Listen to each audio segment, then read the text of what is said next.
Dalam istilah Islam, itu dalam ilmu tauhid, jimat atau raja itu seperti tiwalah, wada'ah, dan tamimah. Pada dasarnya ini sama, kembali kepada jimat tadi. Hanya saja perbedaan istilah itu dari sisi bentuk dan penggunaannya. Tiwalah misalkan, itu digunakan sebagai pelet yang dikenakan kepada suami atau istri untuk merekatkan cinta keduanya. Tiwalah. Wada'ah itu jimat yang diambil dari laut berupa kerang. Ya, kerang untuk menangkal penyakit ain. Tamimah itu yang terbuat dari manik-manik berlubang dirangkai yang dikalungkan di leher anak untuk menangkal dari serangan penyakit ain. Tapi semua kembali itu jimat gitu.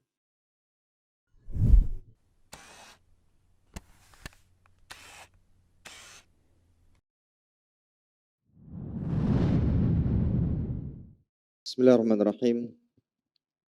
Assalamualaikum warahmatullahi wabarakatuh. Innal hamdalillah nahmaduhu wa nasta'inuhu wa nastaghfiruh wa na'udzu billahi min shururi anfusina wa sayyiati a'malina. Man yahdihillahu fala mudilla lahu wa man yudlilhu fala hadiya lahu.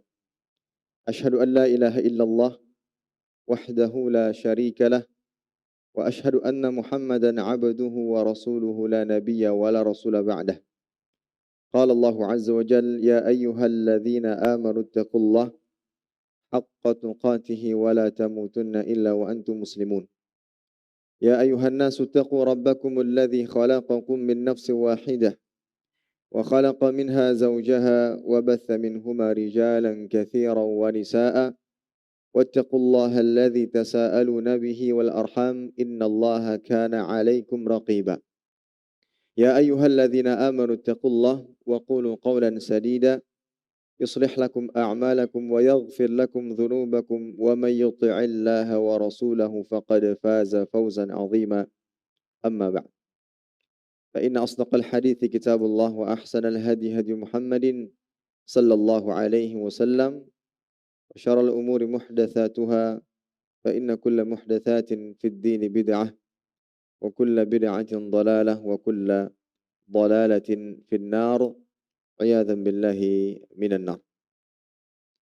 Para hadirin, Bapak Ibu, saudara-saudari, kaum muslimin dan muslimat rahimani wa rahimakumullah. Alhamdulillah, senantiasa kita panjatkan rasa syukur kepada Allah Ta'ala atas segala limpahan nikmat dan karunia yang Allah Ta'ala berikan kepada kita. Sehingga pada saat ini dan mudah-mudahan seterusnya kita terus diberikan keistiqamahan dalam menjalankan ketaatan dan ibadah kepada Allah Subhanahu wa taala. Tidak ada kata henti untuk terus beribadah. Tidak ada kata henti untuk terus dalam ketaatan kepada Allah Subhanahu wa taala. Selagi kita masih di dunia, masih bernafas, diberikan kesempatan oleh Allah Subhanahu wa taala untuk menjalani kehidupan ini, maka pada kesempatan tersebut isilah waktu-waktunya dengan memperbanyak ketaatan kepada Allah Subhanahu wa taala sebelum ajal menjemput kita. Karena sebagaimana yang kita tahu, manusia diciptakan oleh Allah Subhanahu wa taala adalah untuk beribadah. Wa ma khalaqtul jinna wal insa illa liya'budun. Tidaklah kuciptakan jin dan manusia kecuali untuk beribadah kepadaku, dan ibadah itulah tujuan utama manusia diciptakan. Selesai kita dari sebuah ibadah, maka beralihlah kepada ibadah yang lain. Fa idza faragta fansab wa ila rabbika farghab. Ibnu Katsir mengatakan, idza qata'ta min umuri dunya, apabila engkau telah selesai, putus dari perkara-perkara dunia, wa ashghaliha, kesibukan-kesibukan dunia, wa ala'iqaha, hubungan-hubungan dengannya, fansafil ibadah, maka mulailah dengan beribadah. Dalam tafsiran yang lain disebutkan, apabila engkau telah selesai dari sebuah ibadah, maka mulailah dengan ibadah yang lain. Maka selagi manusia hidup di dunia, maka tidak ada pilihan lain baginya kecuali untuk terus beribadah. Istirahat dengan nyaman dan tenang hanya bisa didapatkan ketika seorang hamba telah berada di surga Allah Subhanahu wa taala. Di sisi lain sebagaimana dijelaskan oleh para ulama bahwa kontinunya hamba dalam beramal mudah-mudahan sebagai tanda amalan-amalan sebelumnya diterima oleh Allah Subhanahu wa taala, dan itulah yang kita harapkan. Setelah selesai ibadah beralih kepada ibadah yang lain. Setelah puasa Ramadan beralih kepada puasa yang lain dan seterusnya. Mudah-mudahan itu sebagai tanda diterima amal ibadah sebelumnya. Jelaskan oleh para ulama. Di antaranya kalau tidak salah Syekh Utsaimin rahimahullah taala, "Idza taqabbalallahu amala 'abdin yuwaffiquhu li'amalin salihin ba'dah. Fa inna Allah idza taqabbala 'amala 'abdin yuwaffiquhu li'amalin salihin ba'dah." Ketika Allah Subhanahu wa taala menerima amal hamba, Allah akan berikan taufik kepadanya untuk terus beramal. Allah akan berikan taufik kepadanya untuk terus beramal. Karena terus beramal, istiqamah di dalam ketaatan dan ibadah, mudah-mudahan itulah tanda amalan-amalan sebelumnya diterima oleh Allah Subhanahu wa taala. Dan itulah yang dicontohkan oleh para generasi salaf terdahulu. Selesai Ramadan, apa yang mereka lakukan? Terus memperbanyak ketaatan dan memperbanyak doa. Di antara yang doa yang dipanjatkan adalah agar amal-amal sebelumnya diterima oleh Allah Subhanahu wa taala. Dan juga di antara tanda Allah taala menginginkan kebaikan dalam diri seorang hamba, itu Allah taala senantiasa menggunakannya dalam ketaatan. Idza aradallahu bi'abdihi khairan ista'malahu qabla mautih. Ketika Allah taala menginginkan kebaikan dalam diri seorang hamba, Allah akan gunakan ia sebelum wafat. Bagaimana Allah menggunakan hamba sebelum wafatnya? Yuwaffiquhu li'amalin salihin thumma yaqbidu alaih. Allah berikan taufik ia terus di atas ketaatan. Nah, pada saat taat-taat tersebut Allah wafatkan ia. Manusia kadang imannya naik, kadang turun. Kadang taat, kadang maksiat.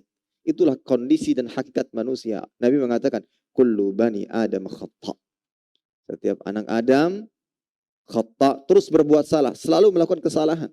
Habis taat bisa jadi maksiat, dan seperti itu. Hamba yang diberikan taufik yang Allah inginkan darinya kebaikan, ya, adalah ketika dia diberikan taufik untuk terus berbuat taat. Nah, pada saat taat itu Allah wafatkan. Mudah-mudahan yang hadir saat ini dan seluruh kaum muslimin ketika sedang dalam ketaatan, disitulah dia menghembuskan nafas terakhirnya, dan mudah-mudahan sebagai tanda mendapatkan husnul khatimah. Allahumma amin.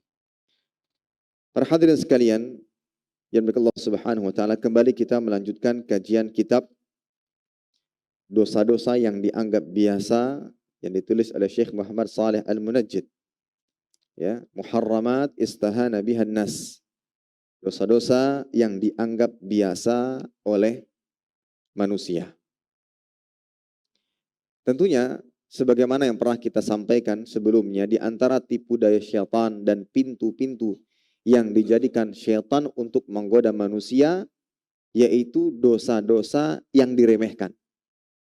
Dosa-dosa yang diremehkan.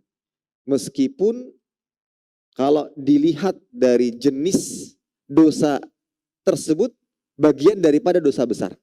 Tetapi karena manusia sudah terbiasa meremehkan dosa, maka yang besar pun menjadi diremehkan. Dan itulah yang akan kita, atau yang dibawakan oleh penulis di awal-awal bab.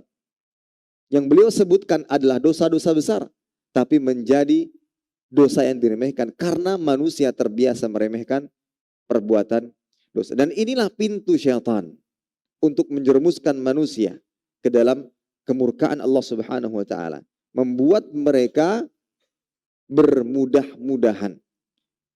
Dalam hadis dari Abu Hurairah radhiyallahu anhu diriwayatkan Imam Ahmad, "Inna syaitana qad aisa ay yu'bada bi ardikum hadhihi, walakinnahu qad radiya minkum bima tahqirun." Sungguhnya setan telah berputus asa untuk disembah di bumi kalian ini. Mereka berusaha dengan segala macam upaya. Namun manusia tetap beribadah hanya kepada Allah. Tapi mereka akan senang ketika ada hal-hal kecil diremehkan oleh manusia. Karena ini akan tumbuh. Itu benih-benih. Awalnya kecil, yang kemudian dosa besar pun akan diremehkan. Padahal kita tahu orang yang beriman tidak meremehkan dosa. Nabi SAW mengatakan, Innal mu'mina yara dhunubahu ka'annahu qa'idun tahta jabal. Yakhafu an yaqa'a alaih. Wa innal fajira yara dhunubahu kadhubabin marra ala anfih. Sungguhnya orang beriman itu melihat dosa-dosanya seperti ketika duduk di bawah gunung yang begitu besar, takut jika gunung tersebut menimpanya. Namun kebalikannya orang yang fajir, pendosa, ahli maksiat, melihat dosa-dosanya seperti seekor lalat yang lewat terbang di depan hidungnya dan kemudian dia kibaskan begitu saja. Ya. Anas bin Malik mengatakan, Innakum la ta'maluna a'malan hiya adaqqu fi a'yunikum minasy-sya'r in kunna lana'udduha ala ahdi Nabi sallallahu alaihi wasallam minal mubiqat. Sungguhnya kalian melakukan sebuah perbuatan yang lebih halus di mata kalian dibandingkan selai rambut. Sangat diremehkan, sangat disepelekan. Jadi seakan-akan dia lebih kecil daripada rambut. Namun di masa Nabi Shallallahu Alaihi Wasallam, meskipun kalau dikategorikan sebagai dosa kecil, namun mereka menganggapnya seperti perbuatan yang dapat membinasakan. Inilah yang harus kita ambil pelajaran dari para sahabat, generasi-generasi salaf terdahulu. Jangan masuk dalam kategori orang-orang yang meremehkan dosa. Ya. Salah seorang tabi'in mengatakan, la tanzur ila sigharil ma'siyah, wanzur ila 'idhami man asait. Jangan lihat kepada kecilnya sebuah perbuatan dosa dan maksiat, tapi lihatlah agungnya siapa yang engkau maksiati. Taib. Yang pertama yang beliau sebutkan sebagai dosa yang diremehkan adalah kesyirikan. Kesyirikan, termasuk di antaranya, di antara bab-bab dalam kesyirikan ini, menyembah kubur, menghalalkan apa yang menghalalkan apa yang Allah Ta'ala haramkan. Sepengetahuan kita itu kan dosa-dosa besar. Kenapa beliau sebutkan di dalam kitab beliau ini dengan judul dosa-dosa yang dianggap biasa? Maka jawabannya adalah karena terbiasa meremehkan perbuatan yang besar pun dianggap biasa. Itu mungkin sebab pertamanya. Padahal kita tahu syirik itu seburuk-buruknya keburukan. Dengan kesyirikan akan terangkatnya rasa keamanan, terhapusnya amalan, disiksa di dalam neraka jahanam, kekal selama-lama, itu syirik. Akibat yang sangat buruk yang ditimbulkan dari perbuatan syirik. Lantas kenapa dia diremehkan? Nah, di antara sebabnya tadi. Karena terbiasa meremehkan perbuatan dosa. Karena terbiasa meremehkan syirik kecil. Padahal dia adalah wasilah kepada syirik besar. Atau mungkin dia bisa jadi di antara sebabnya adalah terkena syubhat, sebagaimana yang pernah kita sampaikan, seperti ada syubhat yang berbunyi cukup dengan mengucapkan 2 kalimat syahadat, seorang akan mendapatkan jaminan surga, perbuatan apapun yang dilakukan setelahnya. Termasuk di antaranya kesyirikan. Menurutnya demikian. Maka ini tentunya tidak benar. Kemudian ada lagi dalil-dalil yang menyatakan bahwa umat Nabi Muhammad itu dinafikan dari kesyirikan. Umat Nabi Muhammad SAW itu dinafikan dari kesyirikan. Kemudian dibawakan beberapa dalil, namun ada yang lemah dan ada yang difahami dengan pemahaman yang tidak benar. Intinya, ketika seseorang ya terkena syubhat sebagaimana di atas, mungkin bisa saja dia termasuk orang yang meremehkan dosa ini, kesyirikan. Ya. Atau bisa jadi karena dia sudah terbiasa melakukan perbuatan dosa. Baik. Kita melanjutkan apa yang kita bahas sebelumnya, masih dalam pembahasan kesyirikan yang dianggap biasa. Di antara perbuatan syirik yang dianggap biasa adalah menggunakan jimat. Menggunakan jimat. Jadi pemakaian jimat ini menjadi hal yang tidak lagi aneh di tengah-tengah masyarakat kita. Bahkan diperjualbelikan. Bahkan disodorkan kepada yang lain. Baru buka toko sehari 2 hari ada yang datang. Menawarkan macam-macam. Ini buat biar laris. Ya. Ada yang baru menikah datang. Ada yang menawarkan. Mau langgeng. Mau harmonis. Semua bermula dari kesyirikan yang berarah kepada perbuatan yang dimurkai Allah Subhanahu wa Ta'ala. Kesyirikan.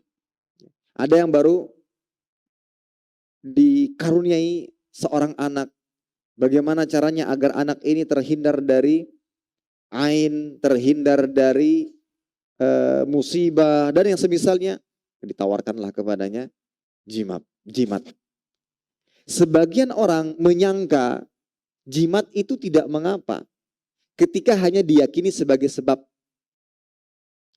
ya, atau diyakini sebagai ikhtiar dan usaha. Ini kan bentuk usaha, Ustaz. Ini kan ikhtiar saya agar terlindungi dari bahaya, gangguan manusia. Bukankah kita diperintahkan untuk melindungi diri dan keluarga? Ya, ini kan usaha saya. Sebagian mengira demikian. Yang penting izinnya dari Allah. Yang penting saya tetap berkeyakinan itu didapatkan dengan izin Allah. Ini kan cuma sebab. Ada sebagian yang mengira seperti itu. Nah, apakah ini benar? Kita akan jelaskan nantinya. Kita bacakan terlebih dahulu apa yang disebutkan oleh penulis di sini di halaman 24. Ya. Penulis mengatakan termasuk syirik mempercayai adanya manfaat pada sesuatu yang tidak dijadikan demikian oleh Allah Ta'ala. Seperti kepercayaan sebagian orang terhadap jimat. Mantra-mantra berbau syirik. Kalung dari tulang, gelang logam, dan sebagainya. Yang penggunaannya sesuai dengan perintah dukun, tukang sihir, atau memang merupakan kepercayaan turun-menurun.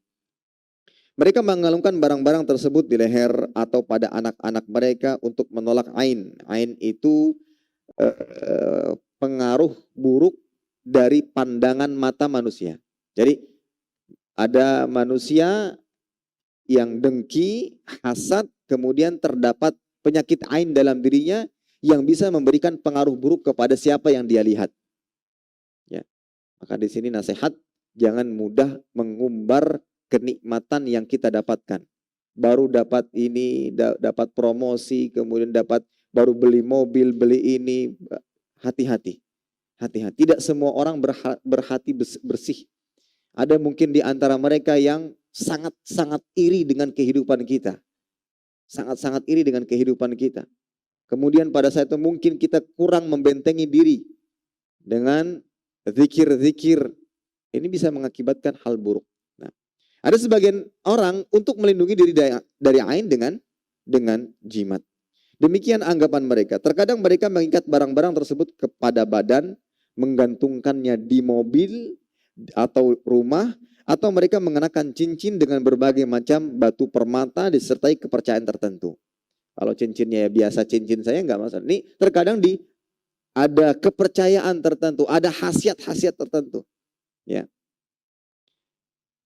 Disertai kepercayaan tertentu seperti untuk tolak bala atau untuk menghilangkannya. Hal semacam ini tidak diragukan lagi sangat bertentangan dengan perintah tawakal kepada Allah Subhanahu wa taala.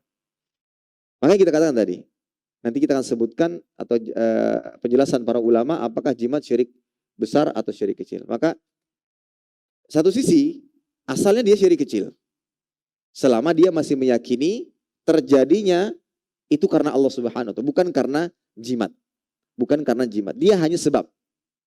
Tapi sebab yang tidak diizinkan syariat, maka dia menjadi syirik kecil. Tapi ini bisa menjadi penghantar wasilah kepada kesyirikan yang besar.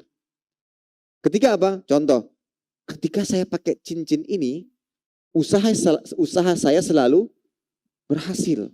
Betul sekali apa yang dikatakan oleh guru saya, oleh orang yang saya percaya. Betul. Akhirnya apa? Yang pertama dia bersandar tetap kepada Allah, mengambil sebab menggunakan cincin tersebut, akan beralih. Ketika dia pergi ke toko, ke kantor, lupa bawa cincin. Kemudian ada kebangkrutan, ada sesuatu yang sebuah kerugian. Nah kan, ada pakai cincin tadi, hilang tawakalnya kepada Allah Subhanahu wa taala. Ini bisa beralih dari syirik kecil menjadi syirik besar gitu. Dan tidaklah hal itu menambah kepada manusia selain kelemahan. Kemudian pula hal itu termasuk berobat dengan sesuatu yang diharamkan. Berbagai jimat yang digantungkan sebagian besar termasuk syirik jali, syirik yang nyata. Ya, syirik yang nyata. Demikian pula dengan meminta pertolongan kepada jin atau setan, gambar-gambar ruwet, tulisan-tulisan semerawut, ya, semerawut yang tidak dapat difahami dan sebagainya. Sebagian tukang tenun menulis ayat-ayat Al-Quran dan mencampur adukannya dengan hal yang lain termasuk syirik. Ya, mending ayat Al-Quran. Terkadang ada huruf-huruf Arab yang mungkin dipandang itu ya bagian dari syariat karena berbau Arab gitu. Ada tulisan-tulisan Arabnya. Padahal diinginkan darinya adalah jimat. Itu sebuah kesyirikan. Ya, menggantungkan atau mengikatkan segala yang disebutkan di atas adalah haram. Ini berdasarkan sabda Rasulullah SAW, man 'allaqa tamimatan faqad asyrak. Barang siapa yang menggantungkan jimat, maka dia telah berbuat syirik. Baik. Apa pengertian daripada jimat? Kalau kita kembali kepada Kamus Besar Bahasa Indonesia, jimat sama dengan azimat. Jimat, azimat. Artinya barang yang dianggap mempunyai kesaktian dan dapat melindungi pemiliknya. Barang, sesuatu yang dianggap mempunyai kesaktian dan dapat melindungi pemiliknya. Digunakan sebagai penangkal penyakit dan yang semisalnya. Itu jimat. Ya. Ada yang serupa dengan jimat, yaitu rajah. Dan ini pun ada disebutkan di dalam KBBI. Ya. Rajah. Ada pengertian rajah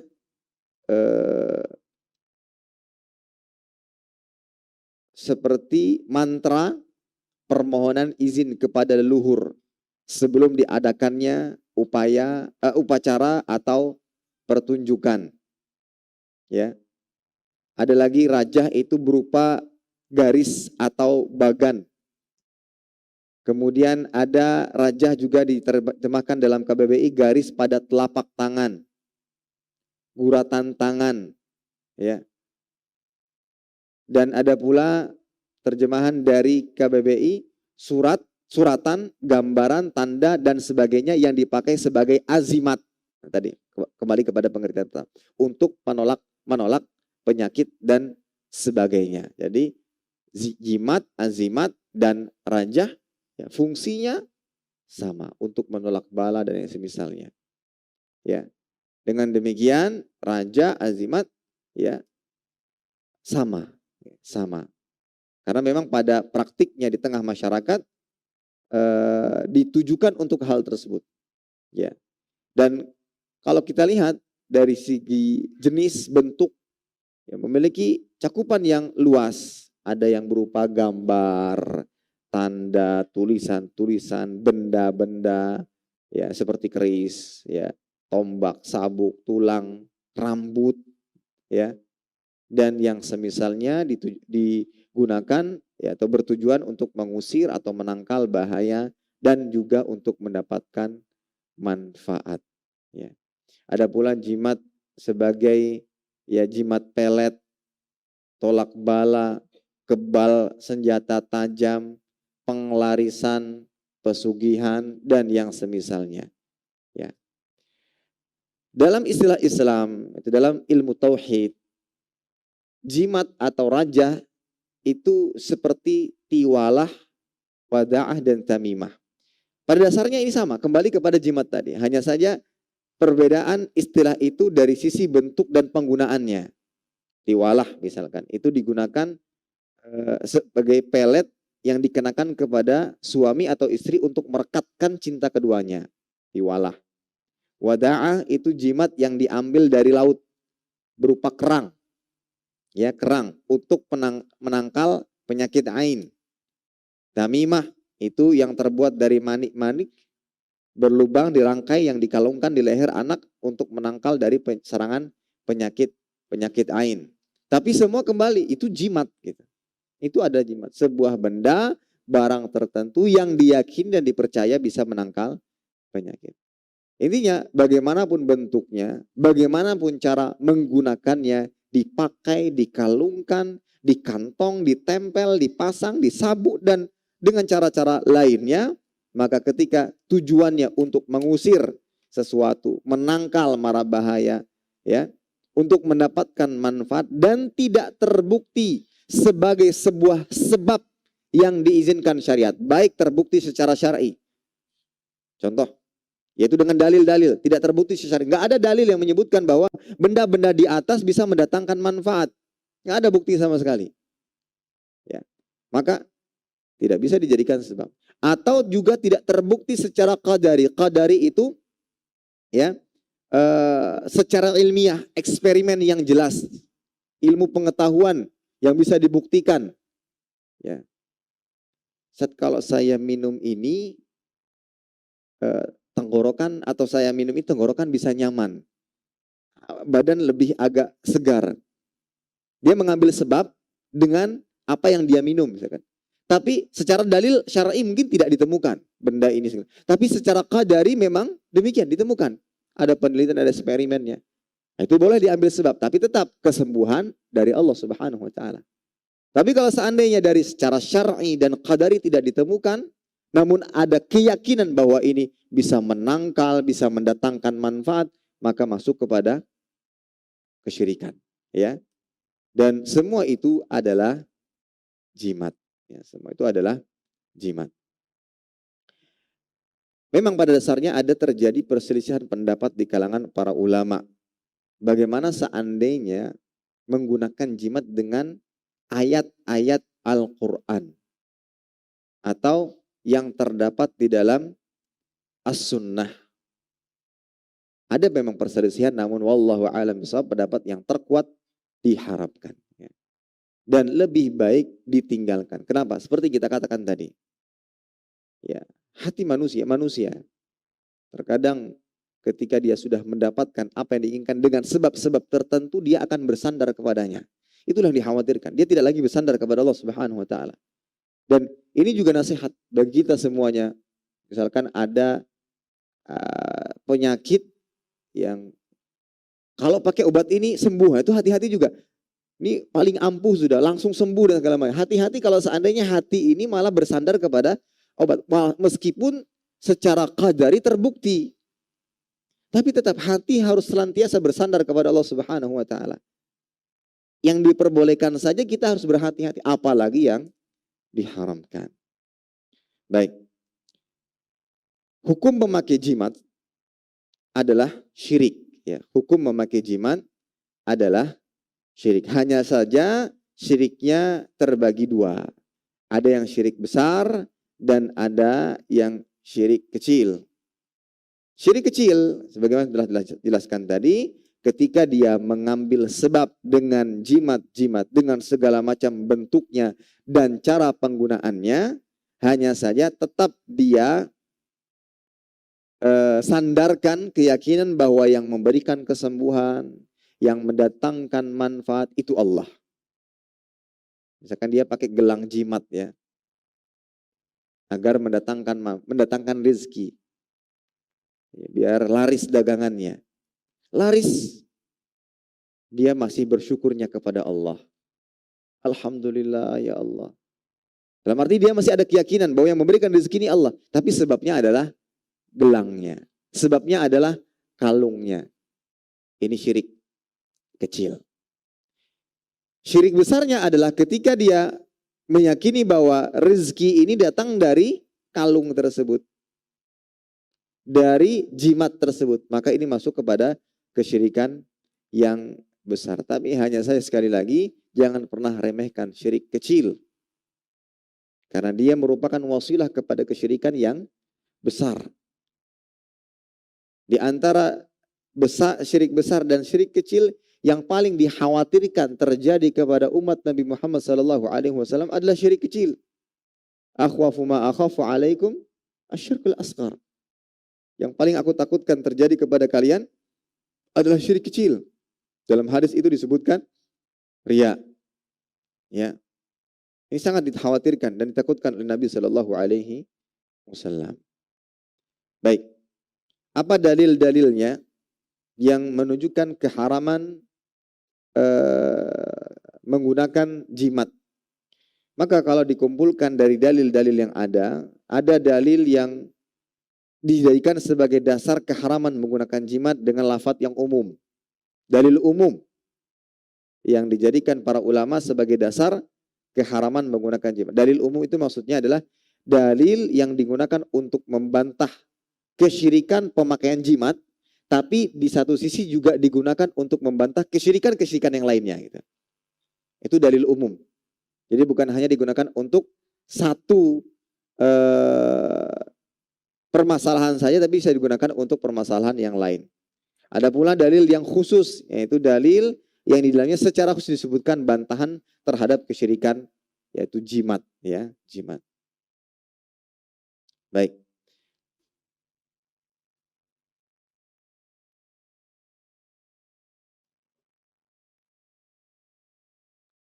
Apa dalil-dalil yang dijadikan dasar keharaman menggunakan jimat? Yang pertama terdapat dalam surat Az-Zumar ayat 38.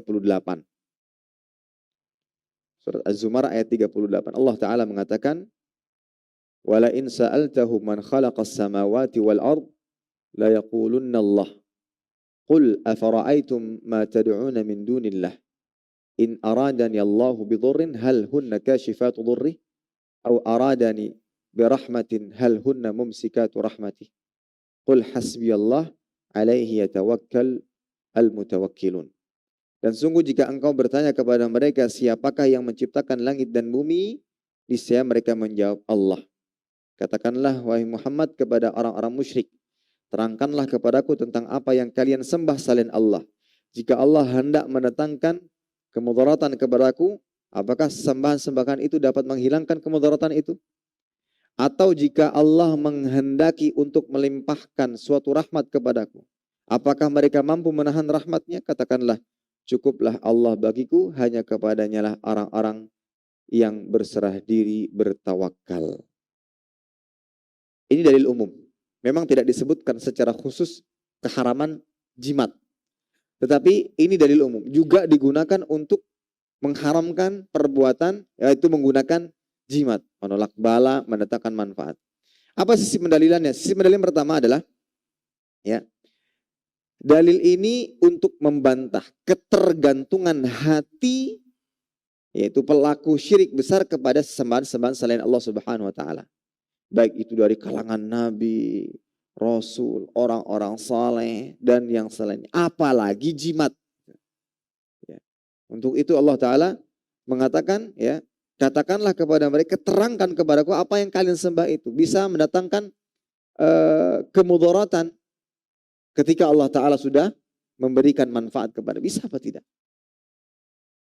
Di lafaz hadis di atas menunjukkan sebagai bantahan kepada orang-orang yang melakukan kesyirikan dan dia bergantung kepada sembahannya. Ketika Allah Ta'ala sudah mendatangkan manfaat kepada seorang, bisa tidak sembahannya merubahnya menjadi madarat? Nggak bisa. Nah, itu sisi pendalilan yang pertama. Yang kedua, ya, ayat di atas juga berfungsi menetapkan bahwa sesembahan-sesembahan selain Allah Ta'ala tidak kuasa menolak keburukan dan tidak kuasa memberikan manfaat. Seperti mereka yang menyembah nabi, mereka yang menyembah rasul, mereka yang menyembah orang-orang saleh, tidak bisa mendatangkan manfaat dan madarat. Allah yang mendatangkan manfaat. Itu nabi, rasul. Lantas bagaimana dengan jimat? Nah, itu. Jadi memang ada sisi pengkiasan dalam dalil umum di atas, ada sisi kias. Ya. Bantahan anggapan bahwa orang-orang saleh, rasul, nabi itu bisa mendatangkan manfaat selain Allah. Tidak bisa. Kemudian dikiaskan mereka saja tidak bisa, apalagi benda-benda mati lagi. Ya. Nah, itu dalil yang pertama. Dalil yang kedua dari hadis Nabi Shallallahu Alaihi Wasallam, ya, dari Abdullah bin Mas'ud radhiyallahu anhu, beliau berkata, saya telah mendengar Rasulullah Shallallahu Alaihi Wasallam bersabda, Innar ruqa wa tamaim wa tiwalah syirkun. Sesungguhnya menggunakan ruqyah, ini ruqyah syirkiyah, ya, bukan ruqyah syar'iyah. Ruqyah membaca-baca tertentu dengan praktek-praktek kesyirikan. Ya. Tamimah dan tiwalah itu adalah perbuatan syirik. Ya. Perbuatan syirik. Ada perkataan dari Syekh Muhammad bin Shalih Al-Utsaimin rahimahullah, beliau mengatakan, wa qawluhu syirkun hal hiya syirkun asghar au akbar. Naqul bihasabi ma yuridul insanu minha. In ittakhadhaha mu'taqidan annal musabbib huwa Allah fahuwa syirkun asghar. Wa in i'taqada annaha taf'al binafsiha fahiya syirkun akbar. Perkataan syirik dalam hadis tadi, ruqyah yang tidak syar'i, tamaim, tiwala, itu syirik. Apa yang dimaksud dengan syirik? Kata beliau, sesuai dengan apa yang diinginkan oleh pelakunya. Apabila dia meyakini bahwa al-musabbib yang mendatangkan sebab itu adalah Allah, maka dia syirik kecil. Tapi ketika dia meyakini bahwasanya dia berbuat dengan sendirinya, bisa mendatangkan manfaat, bisa menolak madarat dan mafsadat, maka ini adalah syirik besar. Ya, maka ini adalah syirik besar. Kemudian dalil yang lainnya adalah dalil dari hadis yang mana Nabi Shallallahu Alaihi Wasallam mengabarkan bahwa menggunakan jimat itu syirik. Kalau perbedaan antara yang ketiga dengan yang kedua, ya, kalau yang kedua itu perbuatannya syirik. Innar ruqa wa tamaim wa tiwala. Ini perbuatan ruqyah tidak syar'i, perbuatan tamimah, perbuatan tiwala itu syirik. Nah, sekarang dalil yang ketiga adalah menggunakan tamimah. Ya, menggunakan tamimah. Itu ya jimat juga. Jadi betul-betul jelas. Betul-betul jelas. Menggunakan tamimah, yaitu jimat, faqad asyrak. Sebagaimana tadi sudah disebutkan atau dibacakan hadisnya, diriwayatkan Imam Ahmad, Nabi SAW bersabda, man ta'allaqa tamimatan faqad asyrak. Barang siapa yang menggantungkan tamimah atau jimat, ya, dan bergantung hati kepadanya, maka dia telah melakukan kesyirikan. Apa perbedaan yang hadis yang pertama dengan yang kedua? Yang pertama ini menyebutkan perbuatannya. Jimat, ya baik itu berupa tamimah, tiwalah, semisal itu syirik. Nah, yang ketiga ini yang menggunakan, jadi yang memakai. Jadi lebih ditekankan lagi, dan ini semua menunjukkan bahwa dengan beragam jenis pendalilan, mengabarkan perbuatan, dalil umumnya, mengabarkan tentang menggunakannya itu kesyirikan, ini menunjukkan bahwa sangat-sangat diharamkan perbuatan ini. Sangat-sangat diharamkan. Di sini kita ambil faedah, misalkan ada sebuah pembahasan didasari dengan dalil dengan lafadz yang beragam, maka itu menunjukkan penekanan. Jadi disebutkan dalam hadis tadi bahwa ada ragam bentuk dalil yang dijadikan landasan akan keharaman menggunakan jimat. Yang pertama dengan dalil umum, ada yang kemudian dalil khusus. Yang pertama menyebutkan secara umum bahwa jimat-jimat itu adalah kesyirikan. Nah, yang berikutnya ini adalah tentang menggunakan jimat itu kesyirikan. Nanti juga akan kita sebutkan adanya dalil Nabi mengingkari. Nabi sudah mengatakan yang menggunakan jimat syirik. Kemudian ada dalil lagi yang mengatakan, yang dinyatakan di dalamnya bahwa Nabi mengingkari, ya, seperti dari Imran bin Husain menunjukkan bahwa Rasulullah SAW melihat seorang laki-laki memakai gelang yang terbuat dari kuningan. Beliau bertanya, ma hadhihi? Qala minal wahina, faqala inzi'ha fa innaha la tazidu illa wahna. Untuk apa gelang ini? Orang itu menjawab, ini wahina, untuk menangkal penyakit lemah badan. Nabi mengatakan, lepaskan gelang itu karena sungguhnya tidak akan menambah kecuali kelemahan pada dirimu. Jadi ada beberapa dalil dengan bentuk yang berbeda-beda untuk menetapkan bahwa memakai jimat itu haram. Apa faedah yang bisa kita ambil di sini? Dengan banyaknya ragam dalil, baik dengan lafadz seperti ini, lafadz umum, kemudian ada lafadz khusus, kemudian menyebutkan perbuatan, kemudian yang menggunakan, ada peringatan. Ini tujuannya untuk menekankan bahwa memang ini ada sesuatu yang diharamkan. Ya, agar manusia sadar, mereka-mereka yang masih terbiasa meremehkan, mungkin karena tidak memahami hukumnya. Maka dengan banyaknya segi pendalilan ini menentukan bahwa ini perbuatan yang diharamkan, sangat-sangat diharamkan. Dan harus segera tinggalkan. Persis juga dalam masalah lain, kita akan menyebutkan contoh satu ibadah. Ini masalah ibadah ya. Ibadah dari sisi pensyariatannya disebutkan dalil-dalil dengan ragam yang berbeda. Contoh masalah istighfar. Dalil pertama dalam Al-Quran dengan lafadz perintah. Wastaghfirullah innallaha ghafurur rahim. Fastaqimu ilaihi wastaghfiruh. Jadi, ada lagi dalil dalam Al-Quran juga dengan lafadz pujian. Allah memuji orang-orang yang beristighfar. Wal mustaghfirina bil ashar.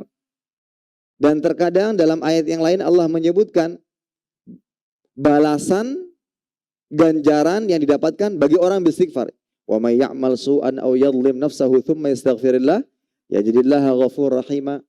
Yang beristighfar setelah berbuat dosa dan menzalimi diri sendiri, dia mendapati Allah Maha Pengampun lagi Maha Penyayang.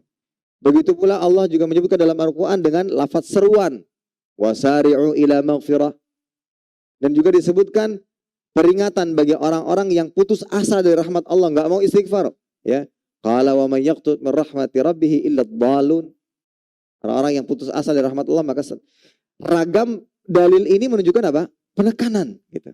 Penekanan. Maka kembali masalah jimat tadi ada beberapa ragam pendalilan, ragam dalil ya. Ada ragam dalil.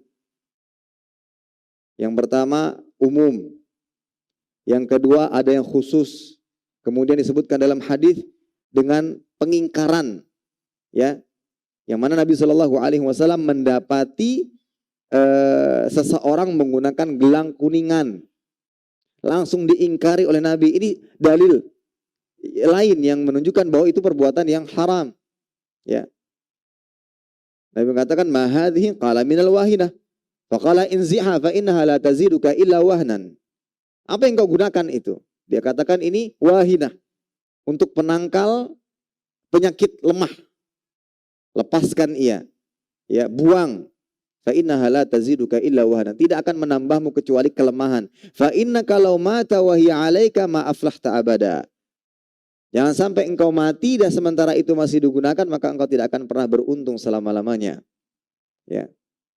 Kemudian juga ada dalil lain yang menunjukkan keharaman menggunakan jimat, yaitu Nabi Shallallahu Alaihi Wasallam memerintahkan utusannya untuk mengingkari pengguna jimat. Tadi yang sebelumnya Nabi Shallallahu Alaihi Wasallam yang langsung mengingkari. Yang berikutnya ini Nabi memerintahkan seorang sahabat untuk mengingkari, ya, untuk mengingkari. Disebutkan dalam hadis riwayat Imam Bukhari dan Muslim bahwa Abu Bashir Al-Ansari radhiyallahu anhu, dia pernah bersama Nabi Shallallahu Alaihi Wasallam di sebuah perjalanan. Lalu beliau mengutus seorang untuk menyampaikan pesan. Ala yabqayanna fi raqabati ba'irin qiladah min witr au qiladah illa quti'at. Agar tidak terdapat lagi di leher unta kalung dari tali busur panah atau kalung apapun melainkan harus diputuskan. Ya, diputuskan. Kemudian juga ada pesan Nabi Shallallahu Alaihi Wasallam kepada Rufai, ya Ruwaifi, la'ala al-hayah tatulu bika, fa akhbirin nas anna man aqada lihyatah aw taqallada witran aw istanja bi raji'i rabatin aw 'idham fa inna Muhammadan sallallahu alaihi wasallam bari'un minhu. Wahai Ruwaifi', semoga engkau berumur panjang. Oleh karena itu ada doa dari Nabi sallallahu alaihi wasallam kepada sahabat ini agar dia umur panjang. Oleh karena itu sampaikanlah kepada orang-orang bahwa barang siapa yang mengikat jenggotnya untuk menyombongkan diri, memakai kalung dari tali busur panah sebagai jimat, atau bersuci dari buang air dengan kotoran binatang atau tulang, maka sesungguhnya Nabi Shallallahu Alaihi Wasallam berlepas diri dari orang tersebut. Ya, wallahu a'lam. Ini dalil-dalil semua yang menunjukkan keharaman menggunakan jimat dengan ragam dan jenis dalil. Ya.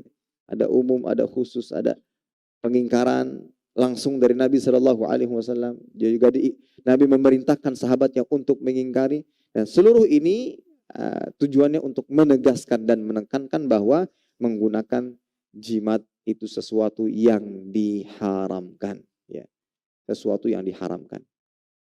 Apa yang menjamur di tengah-tengah masyarakat, yaitu terbiasa menggunakan jimat, ya, dengan penyebutan macam-macam, dengan nama yang beragam, dengan cara penggunaan yang beragam. Maka ini perlahan harus kita berantas. Dengan cara apa? Dengan cara menasehati. Mulai dari keluarga kita dulu. Perlahan. Ini untuk apa gunanya? Ini untuk ini dan ini.